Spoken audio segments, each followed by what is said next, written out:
Buenísimo. Muchas gracias. Perfecto. Muy buenas tardes a todos. Muchísimas gracias por la oportunidad de compartir con ustedes unas reflexiones. Entiendo que están muy interesados en conocer algunos temas relacionados con la política monetaria y lo que hace el Banco Central, y en particular el tema del uso de las reservas. Y antes de empezar en ese tema particular, quisiera compartir con ustedes lo que hemos venido haciendo en el Banco Central desde el arribo de la pandemia. En el año 2019 ya el Banco Central inició una política de reducción de tasas de interés, una política que nosotros hemos llamado expansiva y contracíclica, en el sentido de que hemos tratado de usar la política monetaria para conseguir una reactivación económica vía menores tasas de interés. Ciertamente la idea es apoyar las condiciones crediticias y el flujo de caja de los hogares y las empresas vía tasas de interés más bajas, y para eso hemos ido reduciendo la tasa de política monetaria del Banco Central en un total de 450 puntos base desde marzo del 2019 hasta hoy. La redujimos desde 5,25%, que estaba allá en marzo del 2019, a un 0,75% que está hoy en día. Y eso se ha ido manifestando en una reducción paulatina, pero bastante significativa, casi completa, de las tasas de interés en el mercado también. Las tasas de interés de los depósitos y las tasas de interés de los créditos, que en última instancia es lo que más interesa porque es lo que afecta al bolsillo de los deudores y lo que afecta también los incentivos para tomar crédito. Entonces decíamos que en ese año y medio que ha transitado el Banco Central en una política expansiva, hemos ya reducido las tasas de interés en 450 puntos base. Mucho de eso se hizo en el 2019, pero desde el arribo de la pandemia en marzo del 2020 hemos reducido 150 puntos base adicionales, con la idea de llevar, sí, la tasa de política monetaria a su mínimo histórico. Nunca Costa Rica había tenido una tasa de política monetaria tan baja. Y la idea justamente es ayudar en la medida de lo posible a mitigar el impacto sobre el flujo de caja de los hogares y las empresas que está teniendo esta situación. En adición a eso, el Banco Central ha venido inyectando liquidez en los mercados cuando ha sido necesario para paliar situaciones de tensión sistémica de liquidez. Entonces hemos hecho inyecciones en momentos, en episodios específicos de tensión de liquidez.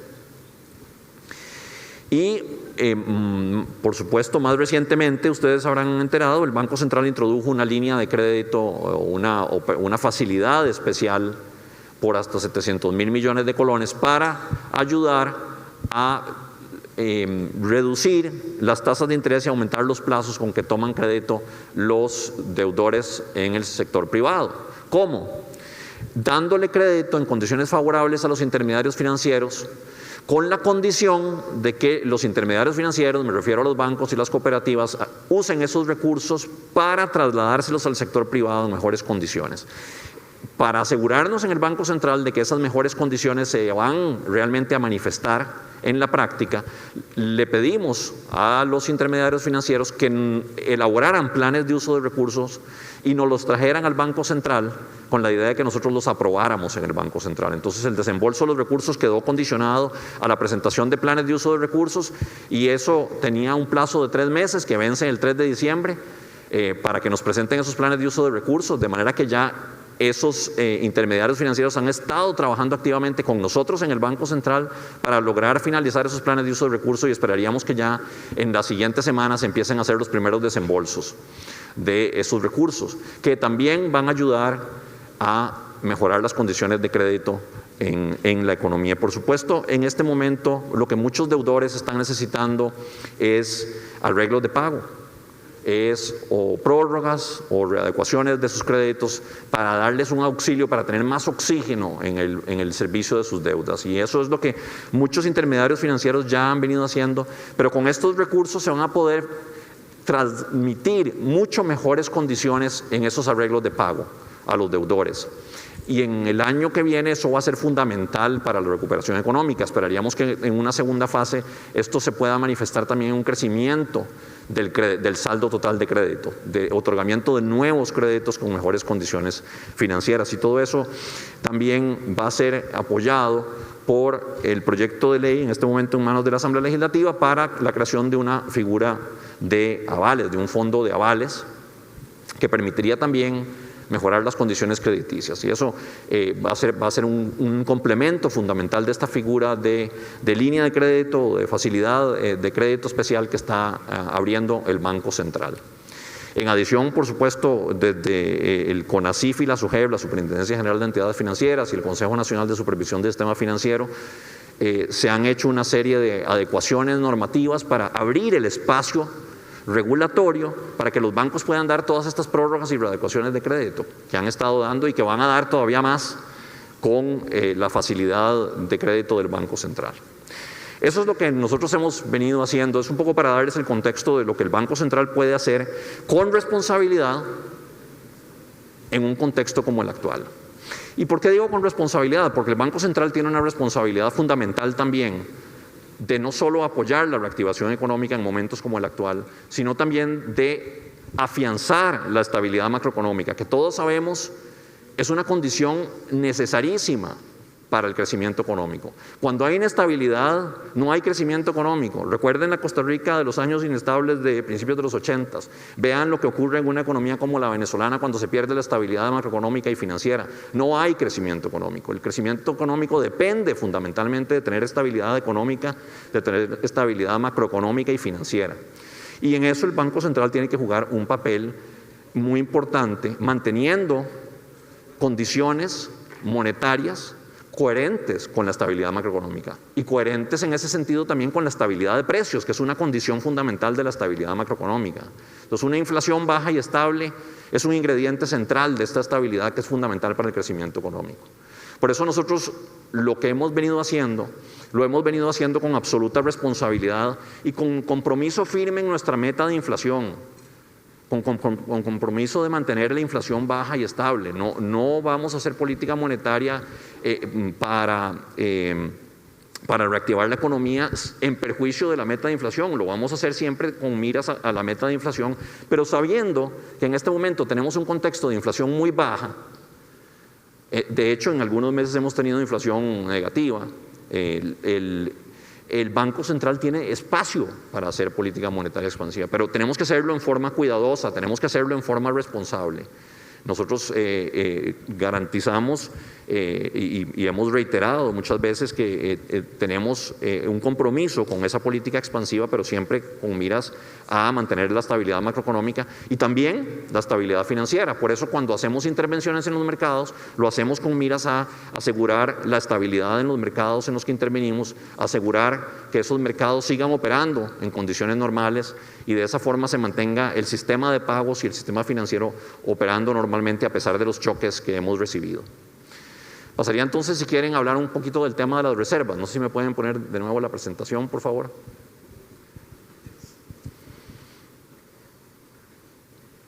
Ok, muchísimas gracias. Pasemos a la primera filmina. Entiendo que ustedes querían hablar un poco del tema de las reservas internacionales.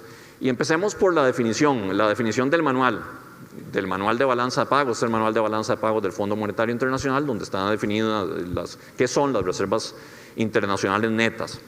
Son activos externos de disponibilidad inmediata. ¿Por qué subrayamos esas dos cosas? Porque si los activos en que se tienen las reservas no son externos, son activos domésticos, no se consideran reservas internacionales.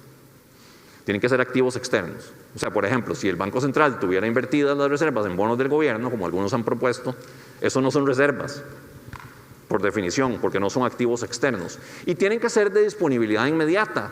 ¿Por qué? Porque si no están ahí disponibles para poder ser usados, y a eso lo que quiero decir con que puedan ser usados es que puedan ser vendidos en los mercados y convertidos en efectivo, entonces no están disponibles para cumplir con su función fundamental, que es justamente satisfacer necesidades de financiamiento de la balanza de pagos, intervenir en los mercados de divisas y mantener la confianza de los agentes económicos residentes y no residentes en la moneda nacional y el equilibrio macroeconómico del país.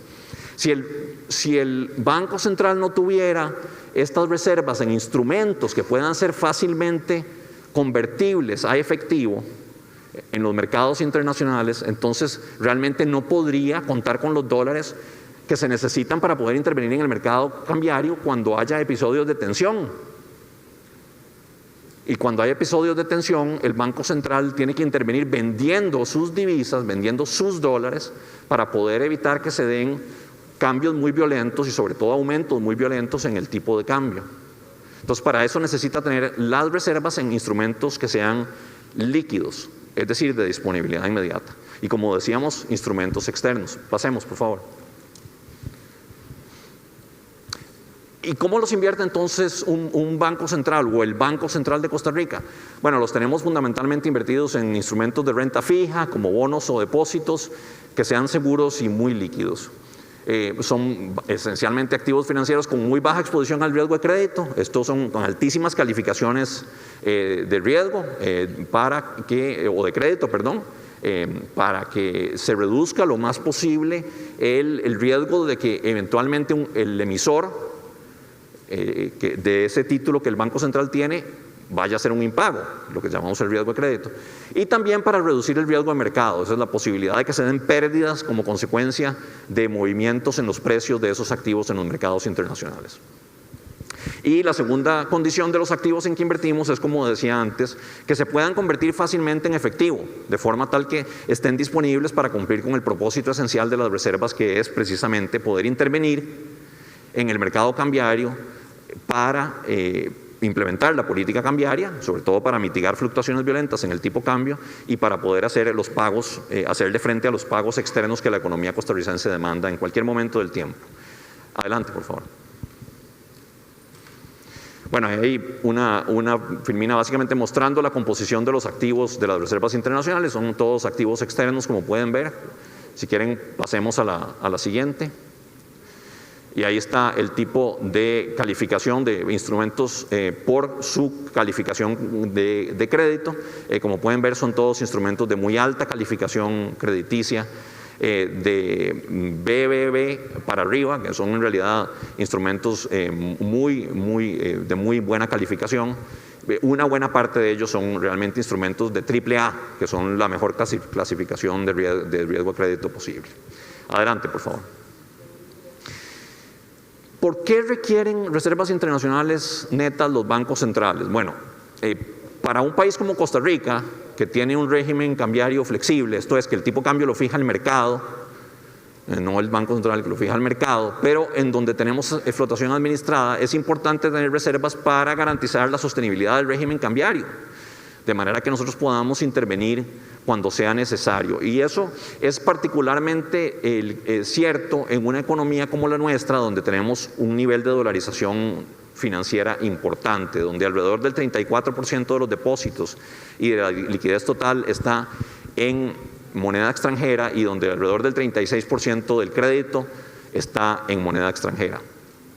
Y es que en un régimen como el nuestro, de flotación administrada, decía, donde por flotación entendemos que es el mercado el que determina el tipo de cambio, no el Banco Central, son las fuerzas de oferta y demanda de divisas las que determinan el nivel y la dirección del tipo de cambio, pero donde el Banco Central interviene, y ahí el administrada, interviene para evitar fluctuaciones violentas en el tipo de cambio. La capacidad que tiene el Banco Central para poder hacer esas intervenciones en el mercado cambiario y evitar movimientos, disrupciones violentas en el tipo de cambio depende fundamentalmente de la disponibilidad que tenga de reservas internacionales netas. Entonces el stock, el acervo de reservas internacionales netas es fundamental para que el Banco Central pueda cumplir con esa función. Si no, el tipo de cambio se puede salir completamente de control.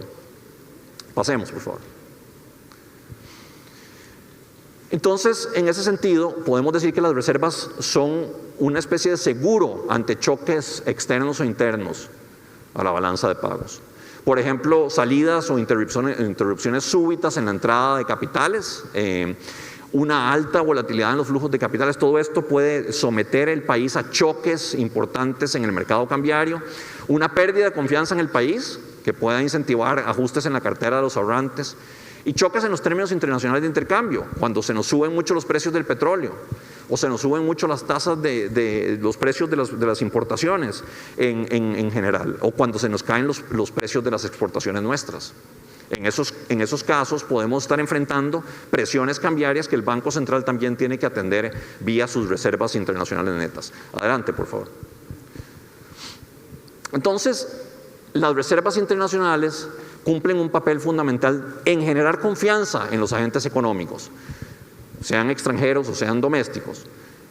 Y eso incluye también las calificadoras de riesgos, las calificadoras de crédito y los acreedores, los tenedores de nuestros títulos de deuda en los mercados internacionales, de cuya confianza dependen las tasas de interés que eventualmente el país termine pagando por estos instrumentos, y por eso son tan importantes estas reservas internacionales en generar confianza, porque cuanto menos confianza haya en el país, menos interés, menos apetito tendrán los acreedores internacionales por nuestros títulos y consecuentemente mayores tasas de interés tendrá que pagar el país. También, en toda esa medida, las reservas internacionales contribuyen a mantener la estabilidad del sistema financiero, porque si tuviéramos incapacidad de hacerle frente a estos choques, eventualmente esos choques se van a manifestar en fluctuaciones violentas en el tipo de cambio que podrían generar, dada la alta dolarización financiera que tenemos, como mencionaba antes, un choque al sistema financiero, con una caída importante en el crecimiento del crédito y también eventualmente el bienestar. Entonces, dado todo esto, en una situación de crisis, en una situación de recesión como la que estamos enfrentando en este momento en Costa Rica, contar con un nivel adecuado de reservas internacionales netas permite justamente moderar los efectos que esas crisis pudieran tener sobre la producción y el bienestar social. Porque en Costa Rica esta crisis nos ha golpeado durísimo, durísimo, no hay ninguna duda. Esta pandemia ha llevado a una contracción en el crecimiento económico como no veía Costa Rica desde el año 1982, una contracción de 4,5% en el año 2020 según las estimaciones más recientes del Banco Central. Pero, señores y señoras, no es ni de cerca la peor crisis que estamos viendo en el mundo, ni siquiera en América Latina. Por el contrario, ustedes habrán visto las proyecciones de crecimiento de las economías avanzadas. En el caso de las economías europeas, tasas de contracción económica de doble dígito. En el caso de las economías latinoamericanas, el promedio anda en una caída como del 8%. De manera que lo que estamos viendo en Costa Rica es muy duro, pero no es lo más duro. Y parte de lo que nos ha mantenido bien es que a pesar de lo fuerte que ha sido ese choque, no hemos tenido una crisis financiera. No hemos tenido una debacle en el sistema financiero y no hemos tenido tampoco una debacle que nos haya impedido en Costa Rica seguir manteniendo las condiciones fundamentales de equilibrio macroeconómico como una inflación relativamente baja.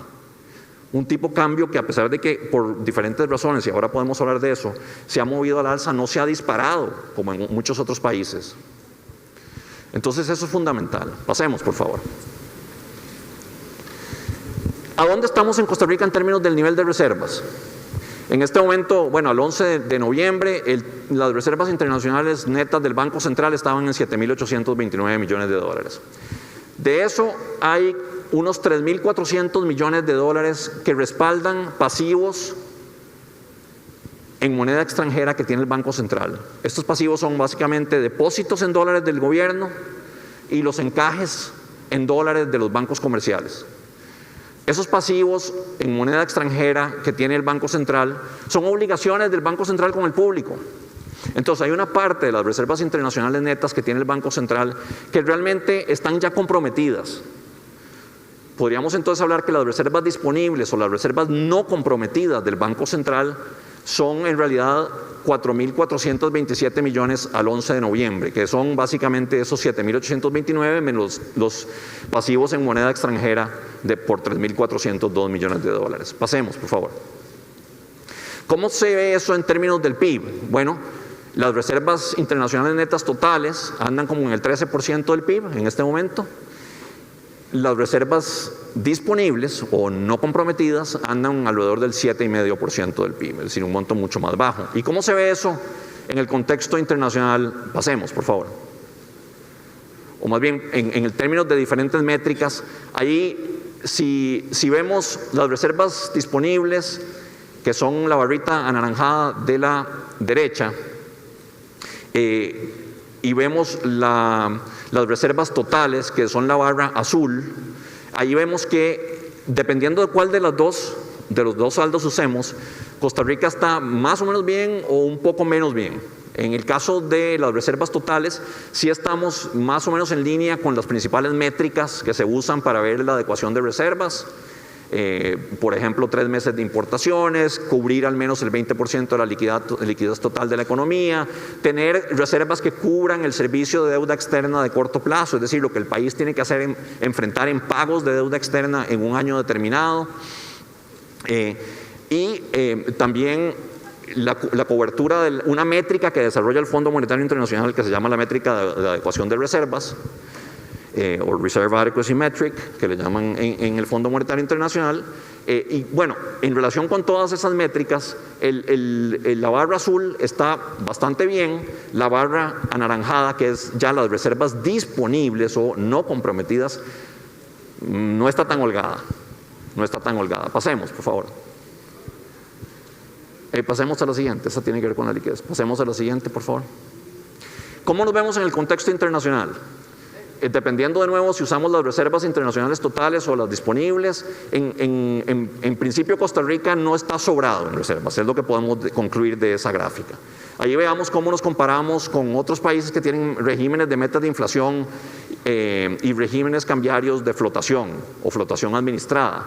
Países, mercados emergentes como el nuestro, que tienen regímenes similares. Bueno, según el rango de reservas internacionales netas adecuadas por diferentes métricas del Fondo Monetario Internacional, si nosotros tomamos las reservas internacionales netas totales, estamos bien, estamos más o menos en ese rango, pero si tomamos las disponibles, ya estamos un poquito por debajo. Eso medidas como porcentaje de la métrica de adecuación de reservas. Pasemos, por favor. Y si las tomamos como porcentaje, mejor dicho, como cobertura de meses de importación, que normalmente aquí la métrica que se usa es cubrir al menos 3 meses de importaciones, como una especie de regla básica para ver si las reservas son suficientes o no.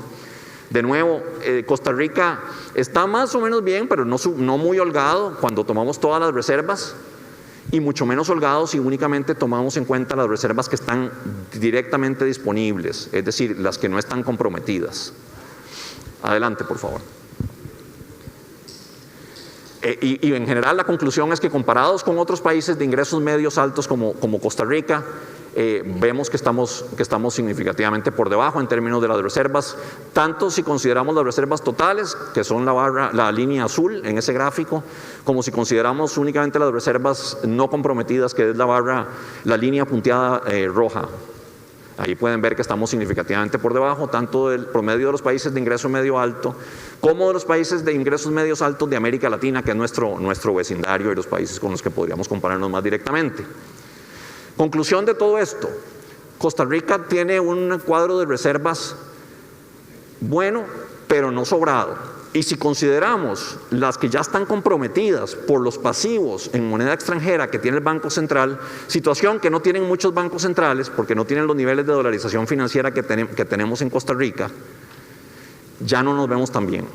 Y no podemos jugar con esos niveles. No podemos jugar con esos niveles de reservas.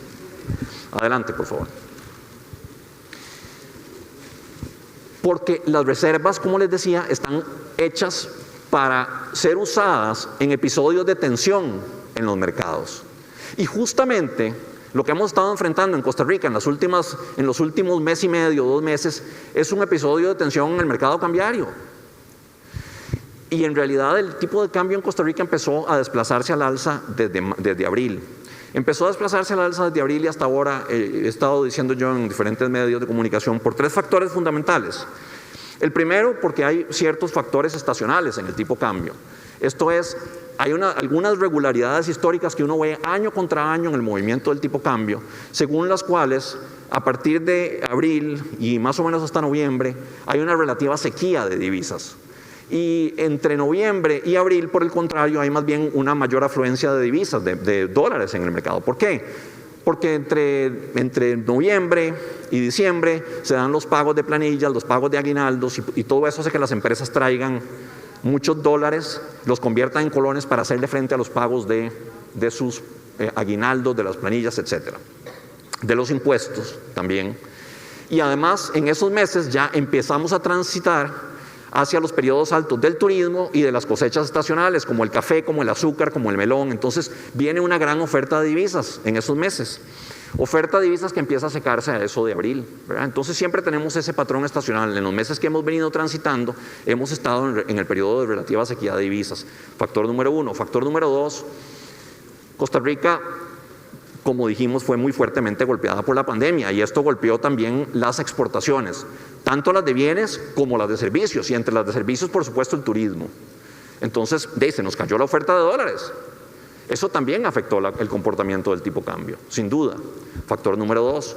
Factor número 3, que se ha instalado más recientemente en nuestro sistema, es el que tiene que ver con la incertidumbre alrededor del tema fiscal. No hay duda de que eso también ha afectado en alguna medida y ha llevado a algún nivel de dolarización de los ahorros, de los depósitos.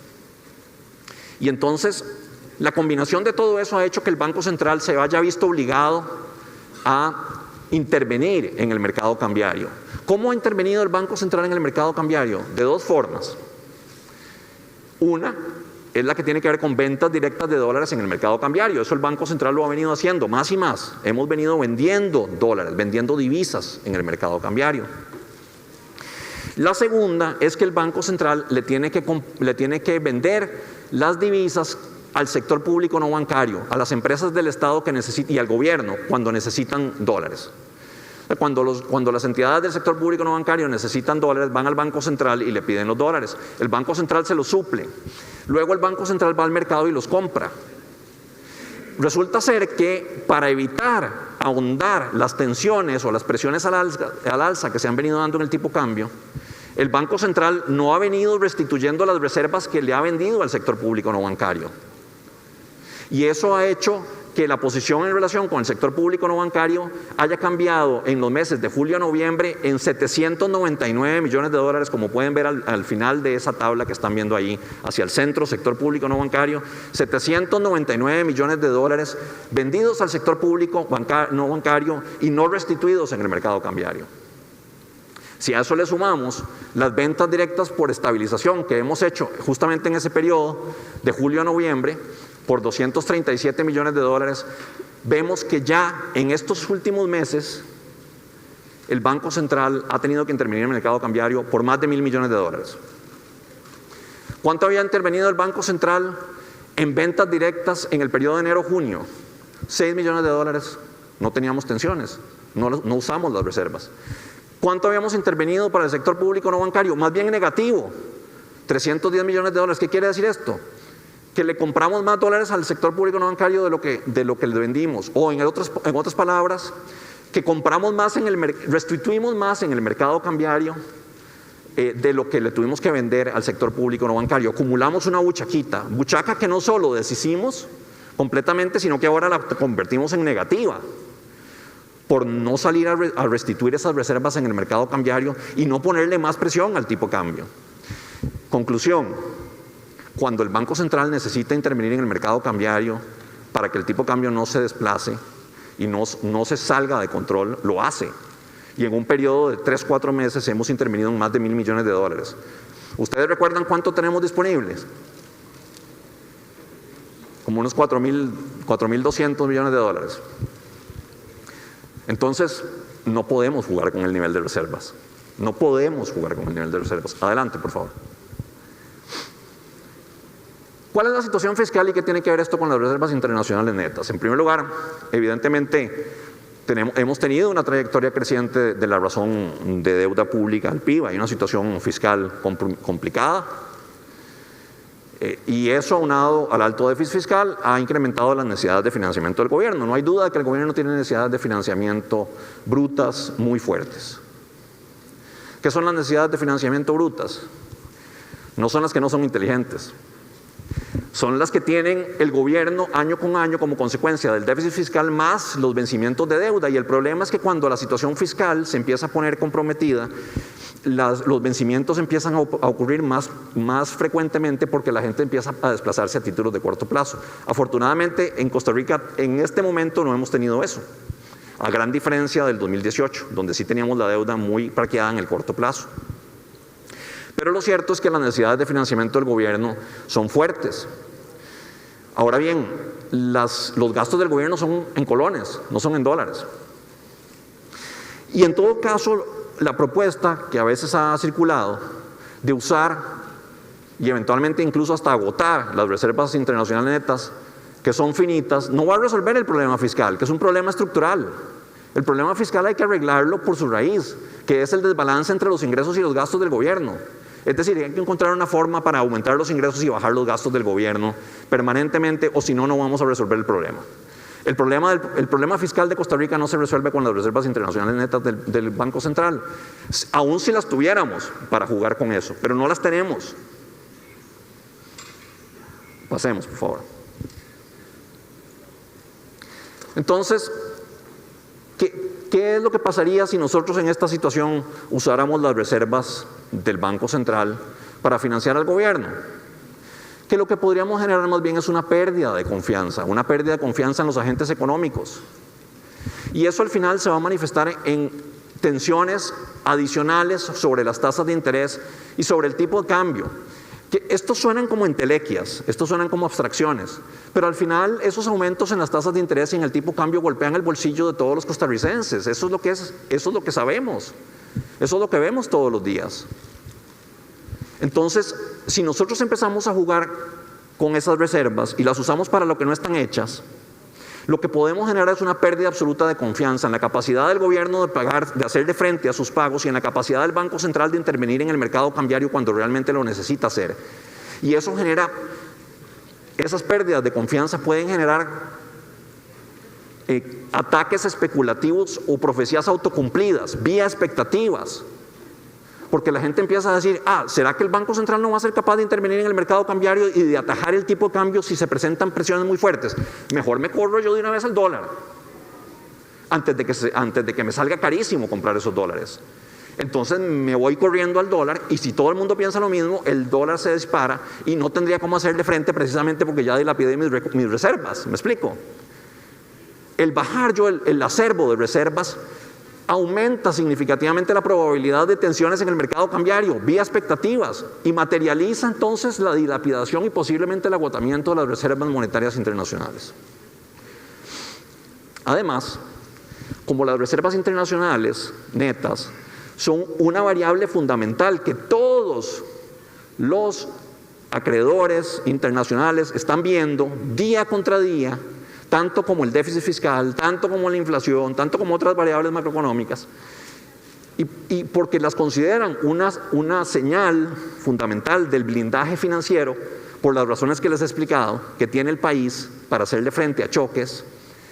El hecho de que se usen reservas internacionales para otros fines y se reduzca el stock disponible de esas reservas internacionales manda una señal de una posible incapacidad del gobierno para hacerle frente a sus pagos, una posible incapacidad del país para hacerle frente a choques externos, y consecuentemente podría llevar a una revisión a la baja de la calificación de deuda del país. ¿Cuál es la consecuencia de eso? Que aumentan todavía más las tasas de interés, que aumentan todavía más las presiones sobre el tipo de cambio, y exacerba todo esto lo que ya veíamos arriba de la crisis de confianza. Por eso tenemos que tener mucho cuidado. Adelante, por favor. Para concluir, entonces, lo que hemos repasado esta tarde es que el uso de las reservas internacionales netas para fines fiscales termina comprometiendo la estabilidad macroeconómica y financiera del país. Y de esa manera, al final, no solo se comprometen esas dos variables que suenan lejanas, como decía, sino que se compromete el crecimiento económico y el bienestar de todos los costarricenses. Y por eso hemos venido diciendo, esta idea de usar las reservas monetarias internacionales del Banco Central para financiar al gobierno es no solo ilegal, porque lo prohíbe expresamente la Ley Orgánica del Banco Central, sino que es absolutamente peligroso, inoportuno y contraproducente, especialmente en estos momentos. Y con eso termino. Muchas gracias.